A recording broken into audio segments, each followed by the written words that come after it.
पहिलेच महानगर पालिकेच्या निवडणुकी झाल्यानंतर ही महासभा घेण्यात आली. ॲक्च्युली महासभा घेताना दुसरी महासभा म्हणून ते निदर्शनात मी आणून दाखवलं की दुसरी महासभा नाही आहे, ही पहिली महासभा आहे आणि त्याला महानगरपालिकेचा ॲक्ट आहे 19 कायद्याप्रमाणे. दुसरी गोष्ट त्या विरोधी पक्षनेता आणि सभागृह नेता निवड व्हायला पाहिजे होती, तर ती न करता परस्पर ही डायरेक्टली काही सभा दुसरी म्हणून दाखवून या सभेमध्ये हे तिन्ही विषय घेऊन विरोधी पक्षनेता आणि सभागृह नेता ते घेतला नाही.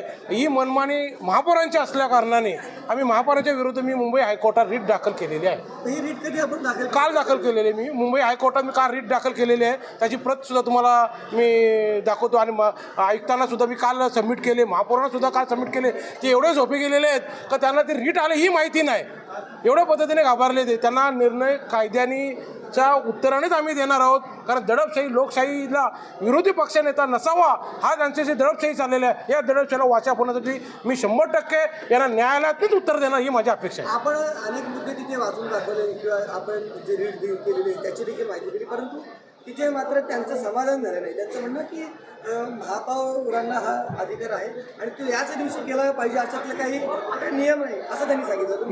मी याच्यावरती त्यांना कलम वाचून दाखवला. जो विरोधी पक्षनेता निवडणुकीचा कलम 19(1) ये यो जो कलम आहे, यो कलममध्ये स्पष्ट लिहिलेला आहे का याची निवड महापौरांनी गट नेता मोठ्या संख्येचा असल्याने त्यांना करणे जरुरी असतो, किंवा त्याला जर कोणाचा विरोध आला असेल तर त्या विरोधमध्ये जर संख्याबळ बघून महापौरांनी फक्त औचित्य म्हणजे याच्यामध्ये संख्याबळ फक्त बघायचे एवढाच अधिकार महापौरांना आहे. याच्यामध्ये थांबवण्याचा अधिकार बिलकुल महापौरांना नाही आहे. यो ॲक्ट सुद्धा मी तुम्हाला 19(1) ये काय आहे यो सुद्धा निर्देशात सभागृहात मांडला. यो कशासाठी मांडला मी तर यो न्यायालयाचा एक माझा आरसा राहील, न्यायालयाला एक इतृत्व राहील म्हणून यो मी कलम त्यांना वाचून दाखवलं. तर अनेकजी तुम्ही तिथे महापौरांना तिथे नगरसेवक विजयधर यांनी विनंती केली की या ठिकाणी उल्लेख करत असताना महाविकास आघाडी न करता या ठिकाणी स्वतंत्र भाई आज सभागृहात विरोधी पक्षांनी असा आरोप केलेला आहे आपल्यावरती की विरोधी पक्षनेत्यांनी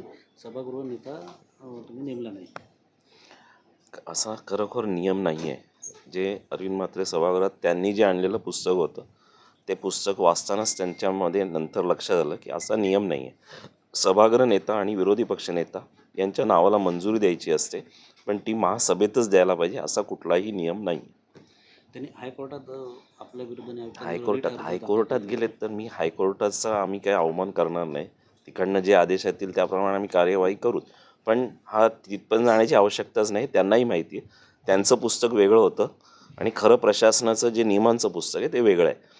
तो आपणही त्यांना विचारलं तर त्यांच्याकडे जे पुस्तक होतं ते वेगळं होतं, म्हणून मी तो बोललो सुद्धा आहे त्याच्यामध्ये. त्यांचा आरोप आहे की तुम्ही सभागृहात त्यांना बोलण्यात देत नाही विरोधी पक्ष. नाही, असं कुठे. ते चुकीच्या नियमांच्या आधारे चुकीच्या विषयांवर बोलत असतील तर सभागृहाचा वेळ का वाया घालवावा हा माझा त्यांना प्रश्न आहे. सभागृहाचा वेळ वाया नाही गेला पाहिजे ना. तुम्ही नियमाच्या आधारे जे काही विषय मांडाल, मी म्हटलं तुमचे प्रस्ताव सूचना पुढच्या सभेत घेणार. आजच्या सभेमध्ये 3च विषय होते आणि ते 3 विषय आपण पूर्ण केलेले आहेत. आम्ही छत्रपती शिवाजी महाराजांचा जयघोष करत आतमध्ये एंट्री केली. आपण पाहत आहात आज आम्ही महापालिकेचा जो ज्वलंत प्रश्न आहे प्रॉपर्टी टॅक्स त्या विषयासाठी आम्ही आज हे कोर्ट घालून आलो होतो आणि आम्ही आज तो विषय अजेंड्यावर घ्या, बरेच मी आज नका घेऊ, उद्या पुढच्या महासभेत तरी घ्या त्या विषयासाठी आम्ही इथं अनुरोध केला होता, पण त्यांनी आपला विषय ऐकून घेतलेला नाही. कारण की जेव्हा महापालिकेने टॅक्स लावला, भरमसाठ टॅक्स लावला, चुकीचा टॅक्स लावला, त्यावेळेस 2021-22 कोविड काळ होता आणि कुठलीही सभा म्हणजे महापालिका झालेली होती. जे काय ते ऑनलाईन सभा झाल्या होत्या, त्याच्यामुळे हा विषय कुठेही महासभेत व्यवस्थित मांडला गेला नव्हता. त्यानंतर आमची पहिली महासभा होती, त्याच्यामुळे हा विषय ज्वलंत विषय जो सर्व नागरिकांच्या जिव्हाळ्याचा विषय आहे तो विषय महापालिका आलाच पाहिजे होता आणि तो अजेंडा घेतला पाहिजे होता. आता भले आज नाही तर पुढच्या वेळेस तरी त्यांनी घ्यावा हे आमचं निवेदन होतं. महासभेमध्ये महापौरांनी देखील म्हटले की तुम्ही गट वेगळा स्थापन केल्यामुळे महाविकास आघाडी असं काही नाही आहे. वरून आमचे जे पक्षश्रेष्ठी आहेत श्री उद्धव बाळासाहेब ठाकरे यांनी वरून आदेश दिले होते की भले आपण कितीही नगरसेवक निवडून असू द्या, आपण मुंबईमध्ये नवी मुंबईमध्ये जिथे आपण नगरसेवक निवडून आलेले आहेत सर्व ठिकाणी आपला वेगळा गट आपला स्थापित करायचा आहे आणि त्या आदेशावरून आम्ही हा गट स्थापन केलेला आहे. पहिल्या दिवसापासून सत्ताधारी तुम्हाला विरोध करतात किंवा दाबण्याचा प्रयत्न करतात. आज आमची पहिली महासभा होती. आपण पाहिलं चित्र काय होतं महासभेमध्ये.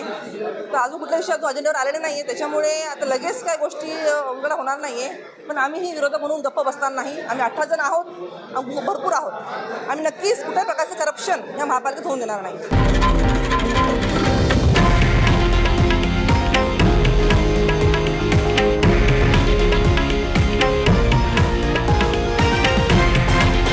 हे आहे देशातील नंबर 1 न्यूज नेटवर्क आणि आपण पाहत आहात TV9 मराठी, एकमेव.